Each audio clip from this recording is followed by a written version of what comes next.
కీర్తనల గ్రంథం 16వ కీర్తన. దేవా, నీ శరణుజొచ్చియున్నాను, నన్ను కాపాడుము. నీవే ప్రభుడవు, నీకంటే నాకు క్షేమాధారమేదియూ లేదని యెహోవాతో నేను మనవి చేయుదును. నేనిలాగందును, భూమి మీదనున్న భక్తులే శ్రేష్ఠులు, వారు నాకు కేవలము ఇష్టులు. యెహోవాను విడిచి వేరొకని అనుసరించు వారికి శ్రమలు విస్తరించును.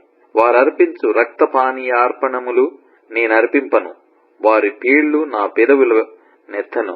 యెహోవా నా స్వాస్థ్య భాగము, నా పానీయ భాగము నీవే. నా భాగమును కాపాడుచున్నావు. మనోహర స్థలములలో నాకు పాలు ప్రాప్తించెను. శ్రేష్టమైన స్వాస్థ్యము నాకు కలిగెను. నాకు ఆలోచనకర్తయైన యెహోవాను స్తుతించెదను. రాత్రి గడియలలో నా అంతరంద్రియము నాకు బోధించుచున్నది.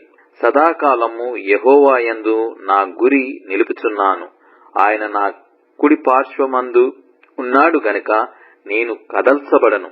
అందువలన నా హృదయము సంతోషించుచున్నది, నా ఆత్మ హర్షించుచున్నది. నా శరీరము కూడా సురక్షితముగా నివసించుచున్నది.